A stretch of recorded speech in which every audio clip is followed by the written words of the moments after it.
There's no station at a drag show. It's just people dressing up and singing and performing. I've taken my children to drag shows and it's fun. Well, she seems super normal. Hey guys, welcome back to the show, your home for independent and nonpartisan commentary and analysis on politics, media, internet insanity, and more. We're going to check in on some big election night results as we have all these special elections happening. Tuesday night here, we got some big results, and one of them was another win for the insurgent far left, the Democratic Socialists of America, the extremist organization that we've been through some of their crazy positions like open borders and abolishing the Constitution, abolishing prisons, abolishing police. Well, one of their candidates, a dues-paying member, just won the Democratic Party's nomination to be their nominee this November for the statewide Senate race. So, wow, big deal here. Here's the headline from the Wall Street Journal. Key Florida takeaways, a socialist upset and far-right flops. And we're specifically focusing in this video about the upset win for a Democratic Socialist. In a win for progressives, Democratic Socialist State Representative Angie Nixon upset retired Lieutenant Colonel Alex Vindman in a special Senate Democratic primary. Nixon, who was significantly outraised by Vindman, campaigned on Medicare for all and a federal minimum wage of $25 an hour. Vindman had moved to Florida in recent years after being a central figure in President Trump's first impeachment. So there is so much to unpack there, but can we just pause for a second on how insane that is? A $25 an hour minimum wage federally. So that means that in rural Alabama, where the average hourly wage for that kind of job is so far below that, it would be illegal to hire anybody for any sort of hourly job at anything short of $25 an hour. Huh? So you basically have just made the employment of teenagers getting their start, of people without much skills or without an advanced degree, totally illegal. With no, the federal nature of it is crazy as well, because, there's probably some urban areas where the hourly wages and the cost of living is already so high that a $25 an hour minimum wage wouldn't even be that seismic a change. But to impose that across the entire country, even rural areas, is insane and just tells you the unseriousness of the policy proposals of these folks. And Angie Nixon here is a dues-paying member of the Democratic Socialists of America. That's insane that anybody associated with that group is succeeding at all in mainstream politics. Remember, guys, this is an extremist organization. Their platform calls to abolish and renew the United States Constitution, to end the American system of government as we know it, to nationalize large corporations and have the government basically run the economy, for absolute open borders, to not even deport criminal murderers and rapists who are in the country illegally. And yet she's a card-carrying, dues-paying member of this group, and now she's going to be the Democrats' nominee for Senate in Florida. Wow, that's a crazy sign of the times. I want to run through a few more of Angie Nixon's greatest hits here. She described immigration detention facilities as modern-day concentration camps, except for the part where they're not killing the people, I guess, but sure, other than that. And then I actually found this really gross. I was reading about it this morning. That she was a state representative at the time, and in 2023, there was a hate crime, a mass shooting, an anti-Black racist mass shooting. And she blamed Ron DeSantis, the governor of Florida, who's a Republican, of course, because of his anti-woke policies, which whether you agree with them or not, I agree with a lot of them personally, but not all. It's like to therefore say that he is responsible and has, quote, blood on his hands when some crazy racist person shoots and kills multiple Black people is absolutely psychotic and bad faith. But that's what she did, and she stood 10 toes down on it. Angie Nixon also, not only did she vote against a resolution honoring Charlie Kirk after he was brutally murdered in an act of terrorism, she went on all sorts of crazy rants about how awful she thought he was, super classy, and actually suggested that not only was she personally going to vote against the resolution honoring his life after it was taken in that, senseless act of murder, but that anyone who votes for it is a tool of white supremacy. That's a quote from our lovely new nominee here in the state of Florida among Democrats. I want to play you this bizarre clip that's being already recirculated by Republican accounts on social media, and I'm sure there's so much more to come. They're just digging up stuff on this lady, and something tells me they're going to find even more than I've already run through because she seems like a deeply unstable and radical person. Anyway, here's this interesting clip where she talks about bringing her kids to drag shows. Let's watch. If you or your child spent years growing up on social media and experienced serious mental health issues, you should hear this. Recently, a jury ordered Meta and YouTube to pay millions for their role in designing and promoting addictive platforms. They knew their apps could contribute to anxiety, depression, and body image issues, but did not share those risks while prioritizing profits. The recent historic verdict underscores the consequences of those decisions. Now, Morgan & Morgan is stepping up to hold these platforms accountable for the harm they caused. Click the link in my bio to take a short quiz, as you may be entitled to a potential recovery of over $1,000. Now back to the show.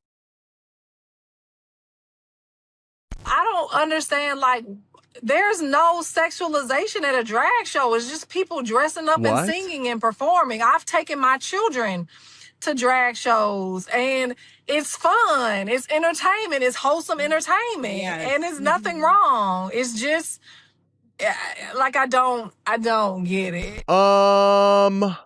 We've been to different drag shows then, babe. What do you mean they are wholesome entertainment? I got nothing against adults who like drag shows and want to go to them. It's not really my thing. I've been to a couple over the years. So be it, right? Knock yourself out. But to claim that there's nothing sexual about drag shows is just absolutely false. Most of them, I guess maybe not every single one in the universe, but most of them are hypersexualized. Often the way that the men are dressed up and, you know, they're in these like prosthetics and all this stuff is totally hypersexualized. And yet you're bringing your kids to that and saying it's wholesome? I don't know, man. That's just it's giving a bouquet of red flags to me. And it's the kind of clip that, while, you know, drag shows alone are hardly going to decide this election, the fact that this woman is now the Democratic Party's nominee for Senate in Florida, which is like at this point a red-leaning state, though obviously there are lots of Democrats and it's not, you know, deep red, it's the kind of thing that they're going to play over and over again because they're just going to be able to so easily paint this woman, who once again is a card-carrying, dues-paying member of a radical leftist extremist group, the Democratic Socialists of America, that wants open borders and abolish prisons and to end the United States Constitution as we know it. They're going to be able to paint her as weird and radical because she is, in fact, weird and radical. And that's why Republicans are thrilled to see her as the nominee, because the wins are at the backs of Democrats in this upcoming midterm election. They always favor the party that's not in power, and President Trump is deeply unpopular at the moment. So, like, a generic, normal Democrat candidate might actually have a shot at winning a Senate seat in Florida, but a radical far leftist like this lady with these kinds of crazy clips, now that's the kind of candidate Republicans love to get to run against. Hence why her opponent, Ashley Moody, who's currently a Republican senator is the incumbent in this race, is kind of thrilled that she gets to go against Angie Nixon here, and you can tell. Let's watch a clip of Ashley Moody reacting to this election result. And on one side, you will have a candidate that stood up for the state in the face of government crackdown, big government, called out Washington, held them to account, has pressed for accountability when they overreached their power and lied to the American people, always stood for independent and American rights. And you're going to have one side that I'm going to be up against that wants to, and the platform says, defund the police, don't fund our military, open up the border, non-citizen voting. I could go on and on. I'll just pause on that to say that, like, Angie Nixon personally says she doesn't support some of those things, but it's like you're a dues-paying member of this organization that is dedicated to abolishing the United States Constitution and seizing control of the economy and doing all of this other crazy stuff. I don't really think you can get away from that. Even if you say, well, I personally don't support everything. I don't necessarily want to defund all police. It's like, I'm sorry, you've opened yourself up to this by aligning with an extremist organization. You couldn't say that, I'm a Republican and yes, I'm a card-carrying member of the KKK, but I disagree with the parts about black people. We would all be like, no, that's insane and that's disqualifying. And obviously the DSA is not quite the same thing. It's like not an explicit hate group, but it is an explicit anti-American extremist group. So we can draw conclusions appropriately. And the attack ads are going to paint this woman, Angie Nixon, as a radical, and she will have absolutely no one to blame herself for that. And for the fact that Republicans, I suspect, will now comfortably retain the seat, she will have absolutely nobody to blame for that than herself and her own choices. Anyway, we'll keep going here. I'm sure the law enforcement men and women that are here with us tonight love the position they have on abolishing prisons and releasing criminals into our communities. We're not making this stuff up. In the state of Florida, who stood strong in the face of big government, you have now a Democratic Party that has put up as their nominee a self-proclaimed socialist who runs a bookstore called the Resistance Cafe. Sorry, the fact that she runs a bookstore called the Resistance Cafe is really just chef's kiss on this story. And yeah, Florida in particular, of all places, is not a good place to run a candidate who self-describes as a socialist, because not only is it a red-leading state at this point, but there are also many Hispanic voters who specifically either they or their parents or their grandparents left failed socialist countries like Venezuela, like Cuba, and came here specifically because of our economic prosperity that was driven by capitalism. Whether you love it or hate it, it's just the fact. So, yeah, obviously this candidate, I think, is the worst possible person that Democrats could put up. Or, I mean, maybe not the literal worst, but of the available options in terms of who would have the best chance in November.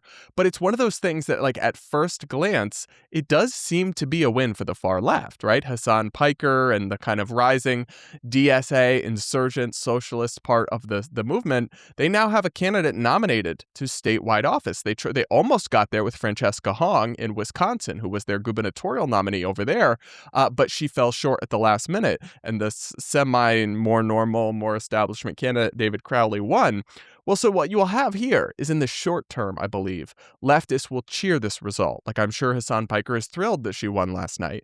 But when they go on in November to lose this seat and actually give up what would have been a winnable seat, it's actually possible that this tremendously backfires for the far left socialist movement and ends up kind of serving as the prototypical example of why Democrats shouldn't nominate candidates this crazy, this extreme, and that in the long run, this kind of result could actually hurt the DSA's rise more than it helps. But right now they're celebrating, but they should look at how Republicans are responding.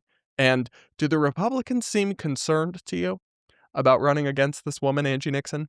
Do they seem rattled, like they're shaking in their boots at the idea that they might have to go against a Democratic Socialist of America? No, they seem thrilled because these people are crazy and unserious. And frankly, it will be, if you had a more normal, more establishment, less obviously crazy Democrat, the Republicans would have to answer for a lot more of what's going poorly under the Trump administration, whether it's a deeply unpopular war, whether it's the super high cost of living and their failed promises to address it.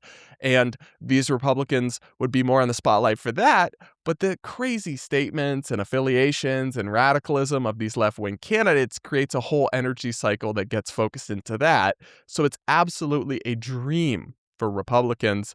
And this is one of those things that might seem like a victory for the far left, at least in the short term, but I suspect is not going to actually work out so well for them in the long run. That's just my take on the situation. You guys will have to let me know what you think in the comments below, especially if you're here in Florida with me. I wonder who I'll be voting for. And honestly, I'm at this point, I'm very open to voting for some Democratic candidates because I'm so deeply dissatisfied with the Trump administration, with the so deeply dissatisfied with the Republican Party and what it stands for and these officials. But to me, a DSA-aligned candidate is a red line. absolutely not. Instant disqualification. Sorry, not sorry. That's where I'm at. You guys will have to let me know what you think in the comments below. Do make sure to subscribe to the channel if you aren't yet. Hit the like button while you're at it and consider becoming a channel member. I try to be independent and nonpartisan here on this channel, and that's not, unfortunately, that's not always the best business model. So I do need support from viewers like you. Hit the join button or click the link in the description to become a channel member now, and go check out that survey from Morgan & Morgan linked down below. With that, guys, we'll be back with more real soon.